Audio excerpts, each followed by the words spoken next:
Hello, Hello. Herb. Happy holidays. Yes, happy holidays. I'm excited. And Wow, happy looks like holidays we to got everybody joining us. yeah. While you're joining us, if you've done the Zoom thing where you've connected your audio and you can actually hear what I'm saying, then go ahead and just, type hello in the chat, tell us where you're from. And what do you think, Kelly? Should we say what your role is in Keller Well, Williams? yes, I would love to know our audience. Who are we talking with today? Are we Yeah, having OPs, TLs, MCAs, ATLs, AMCAs, DFIs, MCTTs? We've got our first MCTT popping in. All right, I just want to love know it. who y'all are. I certainly recognize some of you, but I don't recognize all of you. So, Yeah, this is great. I like it was a race between the MCTTs and the team leaders to see like who could talk first, right? In the chat. I think the first one we saw was an MCTT. it So was an MCTT popped in first. They came in first. But right, we definitely looks like we've got an amazing mix of folks. And those of us who are also dropping in where you're from, we've got folks from all over the United States. I don't see any Canadian or international folks yet, so it looks like we're having a US call today, Herb. I love it. All right. Well, let's go ahead and get started. Yeah, let's dive All in. right, fantastic. So, of course, the most fun, exciting slide that we get to possibly do is the TCPA's do's and don'ts. So, we're going to spend the next 27 minutes going over this slide right here, and then we'll I'm kidding, I'm kidding. Right, this is obviously TCPA's. You all know it. You should be aware of it. We may also be talking about AI a little bit today, and so I'm going to give my verbal AI disclaimer of it's amazing. It's a fabulous tool. I love it. And don't forget that when you use it, in a public forum, any information that you provide to your LLMs can be sourced on their backend code, which means that it looks like it's a website. Their information will be available to anybody, unless you're using Google Gemini with your KW account. That is very specific and is in a clean environment. Nothing you provide there is ends up being source coded. And ChatGPT, they have a playground you can use, but other than that, your standard ChatGPT, your standard Claude, your standard Perplexity, all of that information does end up getting indexed and would be accessible and available to anybody else using these LLMs. So please be careful on that.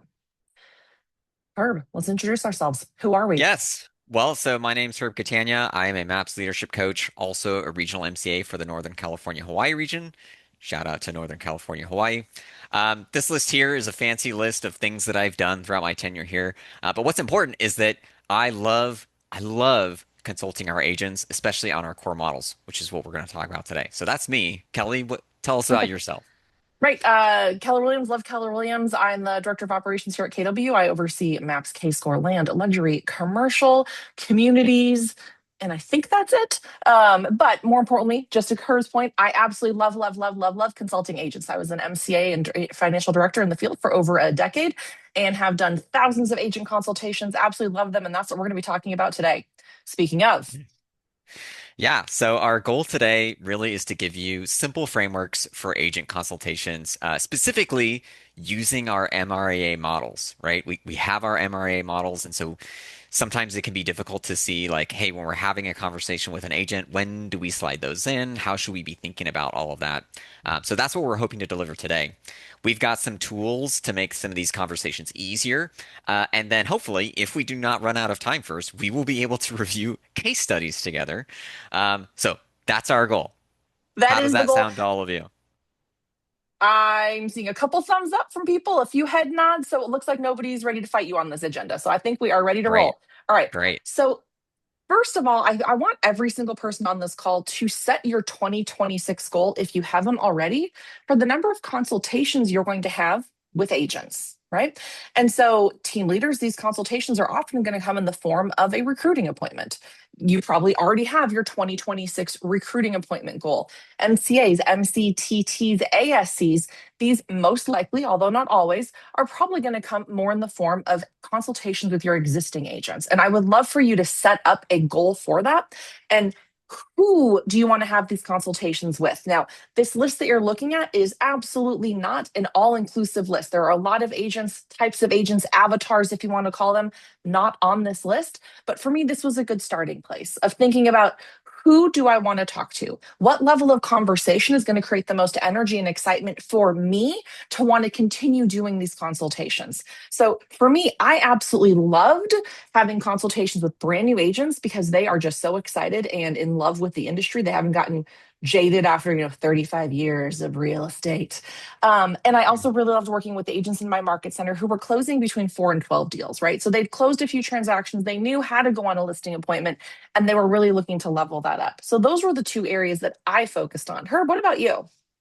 Yeah, for me, I would say right in that 4 to 12 range was my sweet spot. We had a great productivity coach who really loved working with brand new agents, and so that was really their gig. And then my team leader was great at consulting our top 20%. So for me, it was kind of like, we call it often our mighty middle. I love that because, like you said, Kelly, these are people that knew how to do transactions, but they just had hit some ceilings or they weren't quite sure what they needed to do to expand their business. And so that's really what I made my study when I was in the MCA world and what I still look at today as a coach. So All right. Love it. So at this point, all of you should have chosen at least one of your favorite types of avatars from this list or others. And so the next step is some real quick math. I promise we're not going to do anything crazy, but how many agents will you be supporting with these types of consultations that you've just set out? And so for me, thinking about how many weeks you're going to be working in the office, how many consultations per week, an easy way to do it. I also just think of the fact that, well, we've got 12 months a year and there's 22 work days a month and I'm going to take some time off and I'm going to have PTO and there's family reunion, there's mega camp. So for me, it comes down to being about 200 work days a year. And so that's easy math for me to be able to do. If I've got 200 work days next year, I'm planning on doing 200 consultations, 400 consultations, maybe 50, right? Is it one a week? Is it two a day? Is it one a day? And so doing some quick math for yourself, you now know who you want to consult with and you know how many you want to be accomplishing next year. yeah, and this Any is just to comments or give you thoughts on this one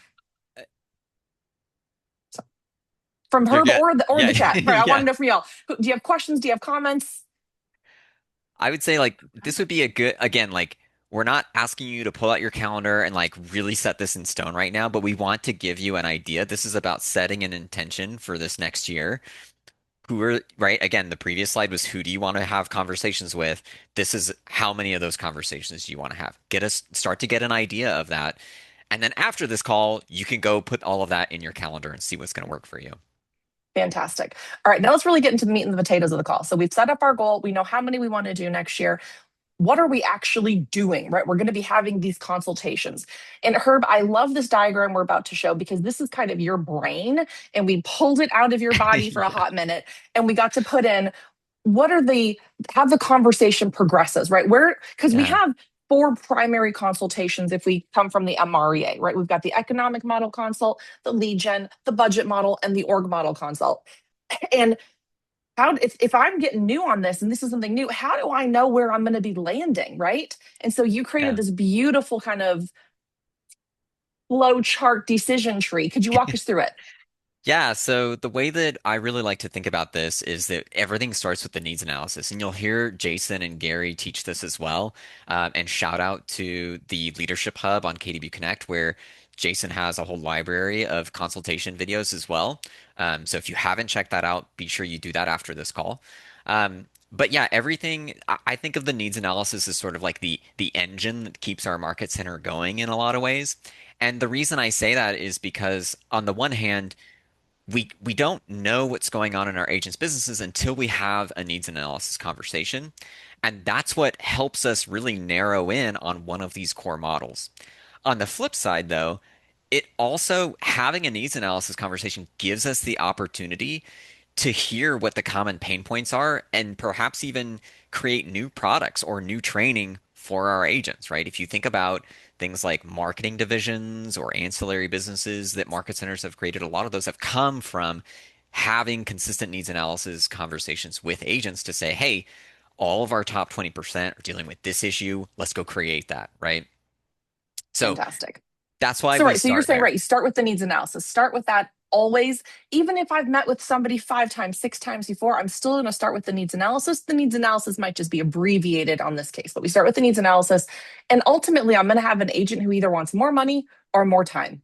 And if it's more time, fantastic. It's going to be either so right, we follow here. I'm going to take my cursor over it. So we take the needs analysis, and if they say they want more time, we follow that down, and it's either going to end up being just straight in the org model, right, talking about growing their team, or do they want more time and more profit, right? So are they kind of a blend of the both?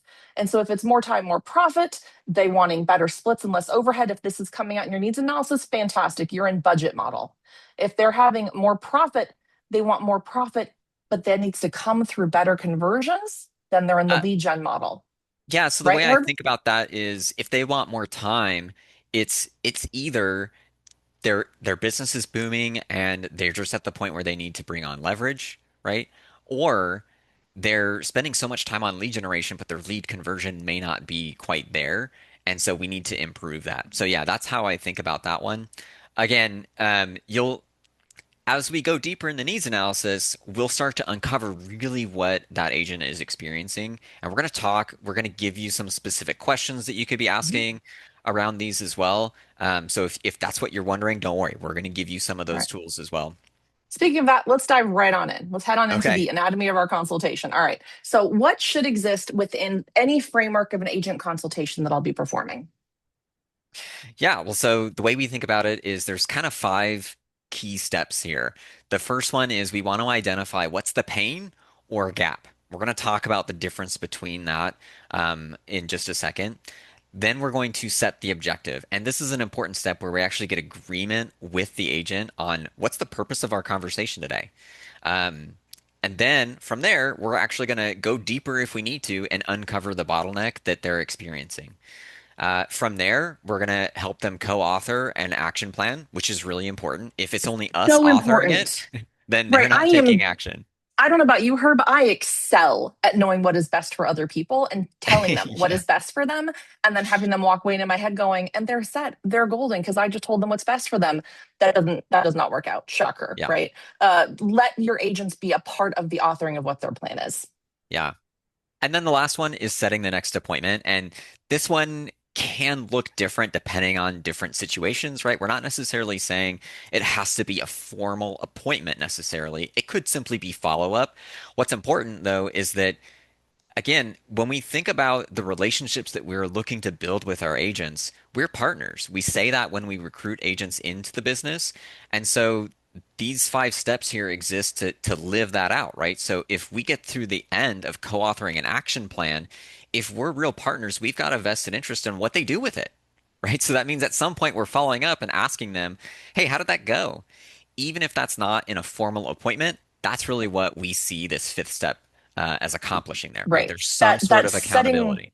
Agree. Setting that next appointment is kind of setting that next point of contact. And Yeah, that next point of contact might be a text message for them with a thumbs up, letting you know that they did what they said they were going to do that day. Or it might be formal, let's touch base in 2 weeks for another 30 minutes. It is whatever you deem and they deem together to be best for the situation, the conversation that you just had. that's right. All right. So step number one on here is identifying the pain in the gap. Yeah, so we've got two sort of directions this can go, right? Either you are meeting with an agent where they're experiencing some real setbacks, and if that's the case, our goal here is to get clear on what's the specific pain that they're experiencing in their business, right? We want to get as specific as we can. If you hear an agent say, "I'm having trouble with lead generation," and that's all they leave it with, is that really enough for us to go off of? Right? So we need to go a little bit deeper. And again, we're going to talk through and give some examples of some questions here. And we actually have a handout for this anatomy of a consultation to give you as well. Um, but so we're just, yeah, so we're introducing that. The, Fantastic. All right. So right, we're finding out what the focus is. Is it that they're yeah, experiencing a setback and they're having real struggles and they're not able to move forward at all? Or is it the second option where they are moving forward, but they maybe just need, again, a little bit more direction on that? yeah. And this happens too, right? Where agents are happy with where their business is going. And so our job at that point is just saying, hey, great. Your things are going well. What's next for you, right? And that is a good conversation to have as well. Fantastic. All right. So you guys said some examples. So an agent could be experiencing a setback where, like, they say, I need more leads. your response isn't just, okay, great. It's, can you share more Yeah. about that? What does your lead gen look like now? How many lead sources do you have? How many leads are you getting from these different sources? Really diving deep into what that initial pain point is. Or in that second scenario, if they're moving forward and their business is doing well and they just possibly want it to perform at a higher level, hey, I am feeling good about where I am. That's Yeah. great. So, what's your vision for your business for the next 5 years? Let's make sure that we're hitting these different milestones and these markers. Yeah, and I want to hone in a little bit on this first one here, this I need more leads one. And I absolutely think that there is a place for things like Teamerage, things like, systems where we might actually be providing leads for agents. Absolutely, I think there's a place for that. I would be careful with assuming that any agent who comes and says, I need more leads, even if they're specifically asking for the market center to give them leads, I'd be careful just assuming that's going to make their problem go away. Because think about it like this. If you gave them a lead, what would they do with that lead? They would have to call someone, they'd have to follow up, right? So they'd have some system of talking to someone they've never met before. So what we're looking for when we hear agents with a pain like that, we want to dig a little bit deeper. We want to figure out what exactly are they experiencing, and the reason why we structured this call the way we did with the MRA models is because most of the challenges that agents have in their businesses can go back to one of those four buckets, just like Kelly said. Almost always, actually, I don't know that I've ever had one that couldn't be resolved with that. Well, I guess I should say that one of them just straight up needed therapy. Like, just it was not a business issue, it was a personal issue. But like, for business issues, every single one of those will fall into one of these four buckets, right? Yeah. All right, so we've gone ahead, we've identified the pain in the gap. The next step in our consultation is to set the objective. Getting agreement on the intended outcome of the consultation and doing that upfront Hmm. is paramount. If you Yeah. skip this step, and it's short, but if you skip this step, you will feel that at the end of the meeting. That's right. It is a simple step, and it, like you said, it's really important. If we don't do this, then what can end up happening is we get to the end of the appointment and they're feeling like they didn't get as much value as maybe we thought they were getting while we were talking, right? We're Right? I'm going, like, we're having well, a we were great talking about conversation. this. We're just rocking and rolling. This Yeah, is great. And they get to the end and they're like, nothing was accomplished. We didn't actually solve my problem. So here's that's some right. examples that you provided for us, Herb. Yeah. So, how this could sound is, hey, let's set an intention based on what we were talking about, on what you're experiencing. It sounds like if we create an action plan around your lead generation by the end of our session today, would that be valuable? Right? Or how does that sound? Right? Notice that we're ending that with a question that's intentional. We want to get them to say yes or no. If they say no, then we know we haven't identified what's really going to be helpful for them in that session. Once they say yes, though, now we've agreed, and we can always come back to that if we start getting off the rails. Because look, sometimes these conversations can go down little rabbit trails, right? So if that happens, the fact that we've done this grounds us in, hey, remember we said we were going to do this today? Let's go back to that, and we can come back in our rabbit trail after we've done that, right? And then I also always remind at the end of our conversation, at the beginning, we said that we wanted to accomplish X. Do you feel that we did that? And Yeah. usually you're going to say, yes, I do agree. And every now and then it's going to be a no. And that's my trigger of either I didn't hear their original pain point correctly, or they said what they thought was true in the moment. And it turns out in reality, it's actually something different. And I didn't go deep enough on my questions with them to uncover that. And so Yeah. that's also a feedback that's like my own personal feedback loop, right? Is making sure that I'm following through with the conversational goals that we've set for ourselves. I love that. Yeah, and I think that's you bring up a great point. Like sometimes these can feel like a dance, right? So it doesn't always happen linearly, right? If we're starting at one and then we get to this part where we're setting the objective and we go, they said no. All right, well, let's go back and see if we can dig a little bit deeper on what the pain really is. And just throw this out there for those of you who also teach in your market center, I use the same structure when I teach at the beginning of the class. Why are you here? What are you wanting to get out of this? Making sure that we're covering those topics throughout our class, whether it's a half an hour or 2 hours or a full day.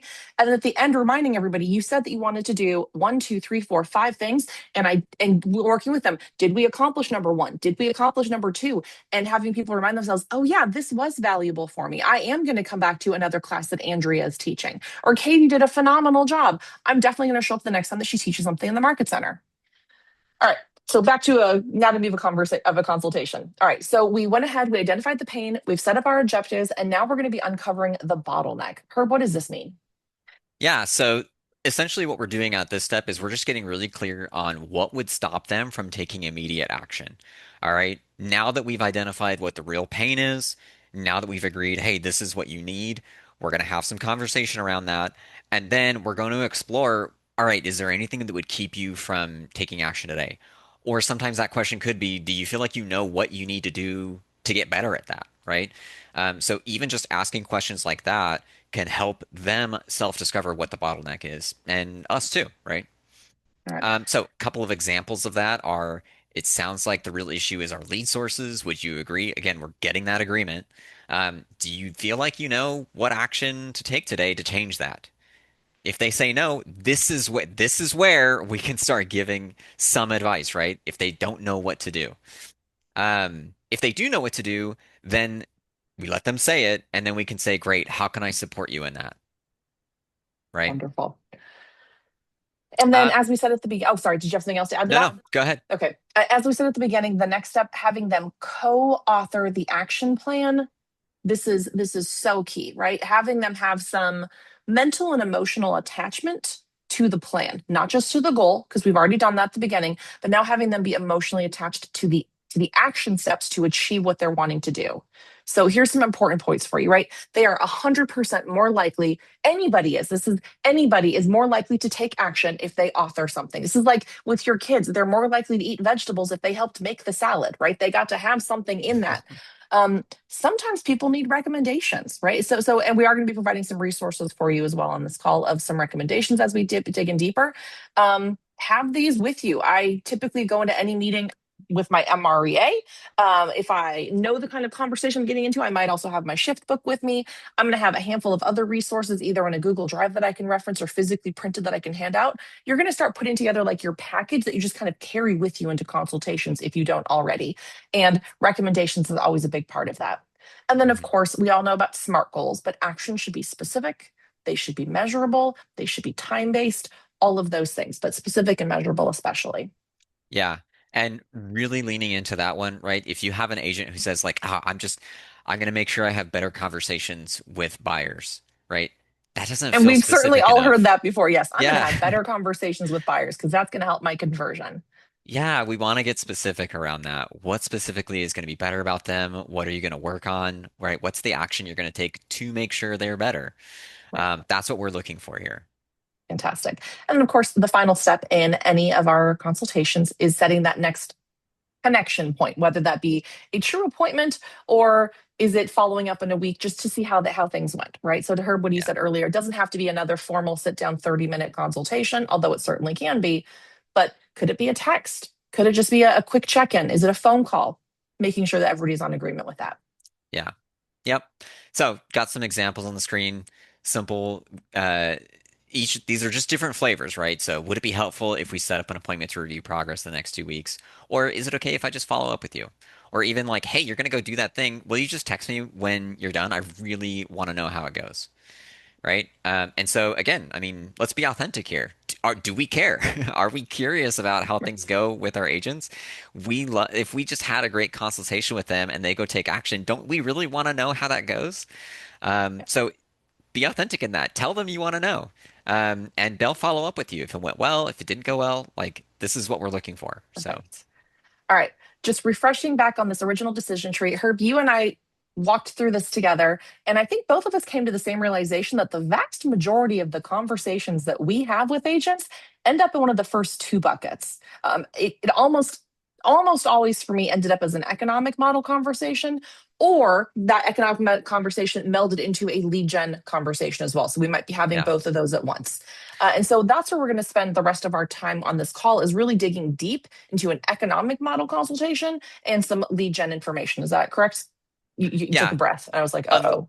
unless you're working with teams, which is where we tend to spend more time on the right side of this. Yeah. And Yes. just a clarification on this. If you're looking at this and you're working with an individual agent and you end up on this more profit conversation, We are not advocating that you help consult them around better splits between between the market center and the agent.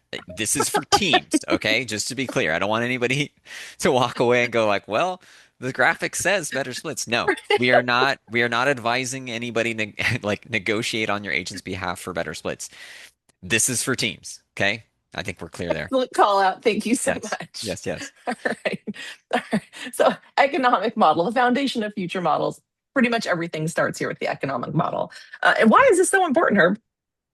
Well, I mean, the whole purpose of the economic model is that we start with our profit in mind, and then we work our way towards our appointment goals, right? Our Yeah. unit goal, which then we break into our appointment goal for buyers Yeah. and sellers.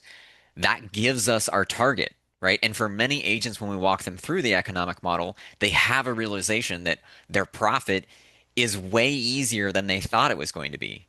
Yeah. And so that's why that's important. We, at the Yep. end of that conversation, we want them to know what's their target. And if Love it. we've done that, right, by the end of that, we get how many appointments they need to go on per month. That leads us right into our lead generation model Right. conversation. Which is why those two marry up so well. And if anybody has their MREA in front of them, at least in my book, it's page 122. I really love it. I'm going to try to show it on my camera here. But basically, it shows the circular and cyclical nature of these conversations. And the economic model is number one, right? We start with the economic model. And until somebody knows what numbers they need to hit, the other conversations are just kind of thoughts, right? They're nothing that's actionable. So you've got to make Yeah. sure that that economic model is in there. And All just right. to And so underline this, right, like is if you're having conversations with people and they're telling you about the challenges with their leads, and we go right into leads, but we don't ask them, well, how many appointments do you need to hit each month? If we skip that, then what will often happen is there's no emotional buy-in for them around whatever we discuss. So this is a really big one where just a simple question, right? If they come to us, we're talking to them about the pain they're having around leads, ask them if they know, well, how many appointments do you need to go on per month to hit your goal? If they and they're don't either know going to the be answer like to that, 17.3 or they're going to be yes. like, I don't Yeah. know, maybe two. If the answer is anything that sounds like I don't know, then we go right back to the economic model because they don't know, right? Yeah. All right. And so, as you said, that economic model, that conversation. So great. So, moving into okay, we have now worked out together how many transactions I need to close, which means I know how many listings I need to take, buyers and seller listings, and I now know how many appointments I need to go on. That almost always is going to then lead into a lead gen source conversation, right? Yeah. And so, I'm going to drop in chat for you all. Fingers crossed, I copied and pasted it correctly. I did. So proud of myself. So in chat for you, we've gone ahead and it is extensive. It's also very, very, no, forget it. Let me just show it. It is a marketing and prospecting packet for you. And it is quite a few pages long. You can see that there is no branding on here. Please take this and put your market center's logos on here. Put your market center's branding on here. Include this into any new orientation materials you do. And we've gone ahead and we've broken out everything for you. And you can see it's a lot, it's a lot, it's a lot, it's a lot, it's a lot. Oh my God, oh my God, oh my gosh, oh my gosh, so much. That is kind of this, right? And so we did go ahead and we put buckets around these. And so within the conversation with your agents of, I now know how many appointments I need to go on. Great. So my next step is lead generate to get those appointments. And Yeah. this is often where agents will go, well, I did an open house last weekend and I don't know what else to do. Or you've got somebody on the opposite end of that spectrum who is trying to do 19 different types of lead gen and is not excelling at any of them. That's when I whip out this handy dandy list, right? Is where I'm able to come in Yeah. and say, I want you to pick two prospecting and one marketing options. And we're going to have a conversation now around goals of what we need to do with those two prospecting and one marketing in order to hit our goals. Yeah. And so we've gone ahead and we've set them out for you here as marketing. We've set them up for prospecting. And then for me, this is also a helpful visual to use with agents, as I'm able to come in because a lot of frequently everything on the list looks good. All the options are wonderful. They'll try anything. Yes. And so for me, putting it on this sort of grid of money and time and breaking up of saying, oh, I see a few people taking pictures. By all means, take pictures of this. Yeah. Graham, you're on the call, I believe. Are we giving out these presentations or screenshots or recordings? How could people follow up with this if they need to? Yeah, we're giving out the recording. It's in the chat, the YouTube channel where Beautiful. So if they'll anybody needs to come back, they can head over to our YouTube channel. If you haven't slides already, are slides would be great. updates. Yeah, slides are like in presentation mode, so you can like go as quickly or fast as you want or slowly as you want to go review. Hmm. Wonderful. And so this helps, right? When you're talking with an agent, everything looks good. They want to try everything and everything. I'll usually come in and say, all right, well, let's take a look without having the words on here necessarily, but where do you fall? Do you have more time? Or do you have more money, or are you somewhere in the middle? So, for example, radio ads. Radio ads take almost no time for an agent, right? They have to make the recording in a sound studio of some kind, and then they get it over, but they cost a lot of money over a lot of time, right? So that is a high money but low time. And on the other far end of that is short form videos, right? Make those on your cell phone. There's almost no money involved because you're already using a cell phone you own, but it's going to definitely take a lot of time. I tried to make a short form video thinking it would be 30 seconds to make a 30-second video, and that is not true. That No, is no. not that is not how that works, Herb. Unless you've created an AI double, maybe. Oh my gosh, that's my next project. Yeah. Anyway, so something like this helps of just, hey, where does everything fall within there, and where do they think they are? Are they somewhere here? Are they over here? Do they have both time and money? Wouldn't that be a great problem to have? Yeah. Um, anyway, so this might be just a helpful way to have a conversation around that lead gen consultation. Yeah. Speaking of, and Herb, I just realized it is already 2:30. We really overshot ourselves on what we thought we could cover in a half an hour. Yeah, well, so that's okay because we're not going anywhere, right? And this is So, being recorded and will be available on YouTube. Hopefully, you got a lot of information out of this already, Herb. I think I'm okay having a little bit more conversation. And again, this is going to be recorded. It's going to be available on YouTube. So if you want to stick around with us and have a conversation with us, please do. But we also understand you are all very busy. And if you need to hop, this will be available on the Maps YouTube page. yeah. Okay. Yeah. Lead gen model. Okay, so what we did here is there's a couple different buckets that we see pain points within the lead generation conversation, right? And so what you're going to see on these next couple slides are we've actually broken that up a little bit. And again, we've got a couple different resources. One of them that we haven't even mentioned yet is if it felt like we went too fast through the economic model, we're going to give you a tool where it literally just the math is already in there. You can just walk agents through starting with their profit goal. And one little special pointer on that is it's changed since we released the rookie real estate agent book. It used to be 30, 30, 40 for everybody. Now it's 20, 20, 60 if you are a newer agent, right? Because Which makes sense because my yeah, cost of sales are significantly lower than a rainmaker running a really large team. that's right. So I wanted to point that out because you're going to see that in the tool that we have for you. And so again, if you're feeling like we went too fast there, that tool should be able to help you break down what the economic model conversation looks like. So yeah, Fantastic. let's get into lead gen. So one of the first sort of things that we thought about that agents encounter are issues with their lead sources, where maybe they just don't even know what their lead sources are, or they've never really thought about having more than one, right? So a couple of questions, and first I should say where the MREA starts talking about this is between pages 136 and 139. So if you, Anybody, this is the yeah, image that I recall in my head, right? You're starting out in the center of that circle with your allied resources, and then it blows out to general public, every single person in the world that I've never met. that's right. Yeah. So a couple of questions that you can ask people when you start to hear conversation like that is, well, so where did your last 12 deals come from? And again, even if they don't have it written down on paper, if they don't, by the way, that really should be an indication that they're not clear on it. Does that make sense? They're not tracking it.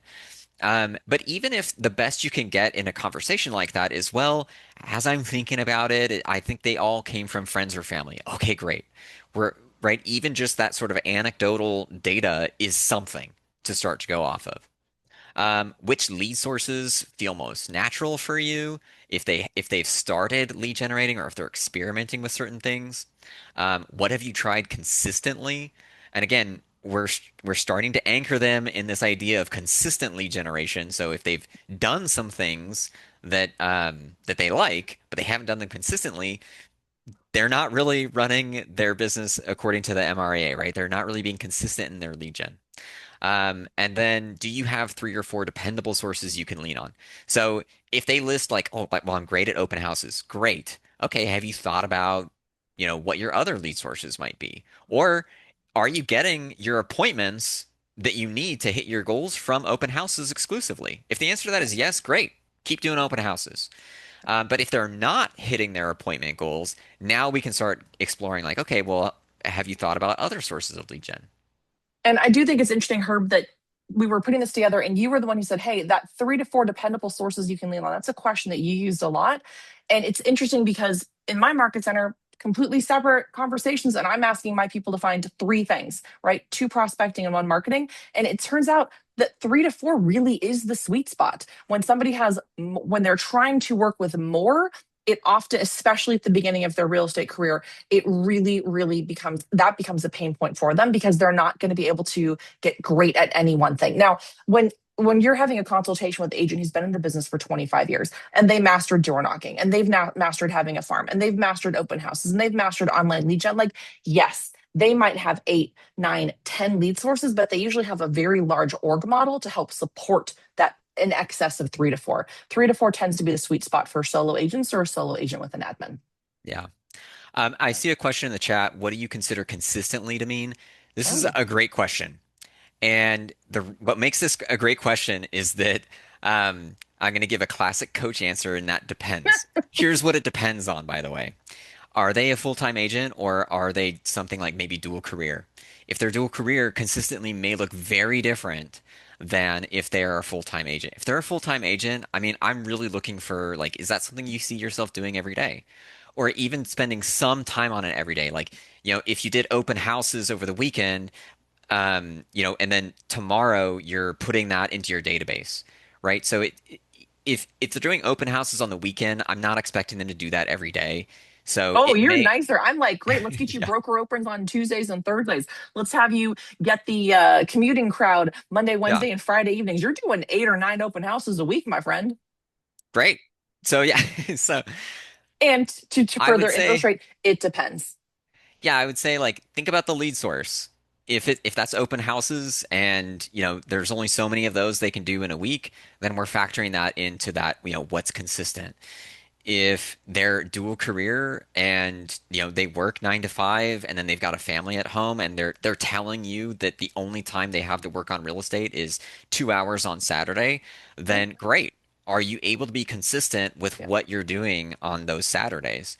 Right. So does that Picking a answer your cadence question, and Alyssa? picking a cadence and just, I want to say, being consistent with your cadence is consistency. But yeah, pick the cadence that's appropriate for the lead gen and for the agent. Great. Yeah, yeah, love that. Great question. Yeah, okay.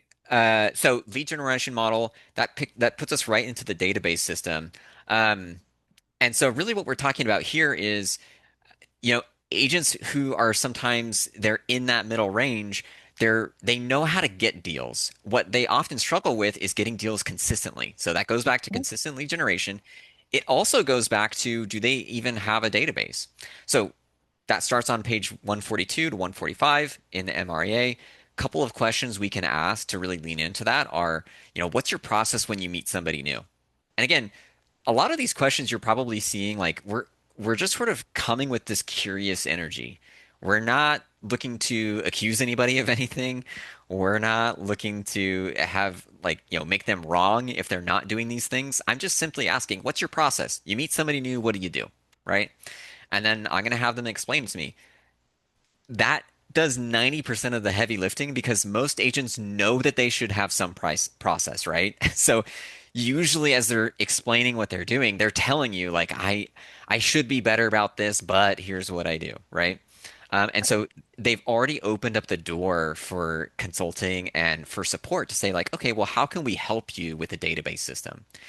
And you can see at the bottom of this slide here, we have this consulting focus, help the agent create a simple plan or build a habit to collect, enter, tag, and follow up. What do you think that is if we are supporting them with that? Well, I'm Gonna say command. That's Is that the yeah, wrong? Oh, that's I was like, command, I feel like this right? is a trick question. Okay, It's not a trick question. That's command. So this is an area we really can help people get dialed in. We have a CRM system for them, and it does all of those things. We can automatically collect information. We can automatically tag contacts in our command, and we can automatically trigger follow-up systems through smart plans. So yes, definitely for the MCTTs on this call, um, this is a great place to shine. wonderful. Okay, now continue the conversation, the lead gen model. Moving on to pages 145 to 149 of the MREA is the follow-up, right? So they went ahead, selected their lead sources. They've entered them into a database so that they now can follow up, because as most of us know, this is where the magic happens. It's in the follow-up. And so being able Yeah. to ask these questions, what is your follow-up plan for new people you meet from an open house? What is your, because that's probably going to be a little bit different than a follow-up plan you meet from neighbors in your local farming area. Or Yeah. if you're right, right. So, what is your follow up plan for this type of lead source? And how often do you nurture someone who just isn't ready? If they say, you know what, I love you, you're amazing, and I just don't need to buy or sell a home right now. I'm not in the mood in the space right now to invest in real estate. So that agents need to have a follow up plan for that. Now, the good news is that also exists in Command. We have some nurturers that are already set up for them to just plug and play and have those be running. Yeah. What separates this one in my mind from the previous conversation around the database? In my mind, database is all about, do we have a system? In follow-up, we're also looking at, are those touches creating value? What's your engagement like in those touches? How many people, like, how are people responding to those? Are they demonstrating your expertise in real estate? I think is another great question to ask around that, because we can Yeah, have valuable touches, and look, pie giveaways are great. Um, but if they don't think about real estate when they think about us, then there could be an opportunity to tighten that up. definitely. All right. So after you've gone through, so we've picked our lead sources, we have put them in a database, we have set up our follow up plans. And then the last step in that is to work on lead conversion. So, how many people are you going to need to meet to end up with choosing? Sorry, how many people that you meet with end up choosing someone else, end up working with another real estate agent? Why is that an important question to ask, Herb? It's about creating awareness, right? If they're going on appointments and they're not getting them, then there's an opportunity there, right? Especially And when it's you usually a consider, skill based opportunity. yeah, yeah. I mean, especially when you consider the slides that Gary shares at Family Reunion around, I think it's 85% of people choose the first 1 to 2 agents that they meet with. So if you're one of those agents and they don't choose you, there's definitely opportunity around the skill. Yep, for sure. So when you, as an agent, talk to a lead, what typically happens next? Again, this is going to be a skills conversation. So a lot of Yeah. these, you're going to have your market center's training calendar, your education calendar as one of your tools and your resources that you have when you walk into these meetings, because often you're going to be pointing them back to, oh, fantastic. We have that class coming up next week. Annabelle is going to be leading a panel with Andrea and Mallory, and that is exactly the topic that sounds like you need. Let me see you there. Yeah. Yeah. And that one there, which objections do you get most often? Sometimes agents don't even necessarily think about it, right, until they're asked. And so this is us asking that question, what objections do you get most often? And I would clarify too, if they give you an objection, right, that's got a lot of energy behind it, then just make sure how often do you get that, right? Sometimes there's a lot of energy around it because it's the one they don't know how to address. And sometimes that gets in the way of their lead generation. For So, sure. yeah, wanted to call out on that one. Okay, so that is kind of walking through an agent. That is basically we've just gone through an entire consultation from what is it that you're looking to accomplish, what are your goals, how are we going to be doing that. We have now coming all the way back around, right? Of you've gone some simple frameworks on here, and we unfortunately haven't gone through some case studies yet. I don't know that we have time for that today, Herb. I'm so sorry.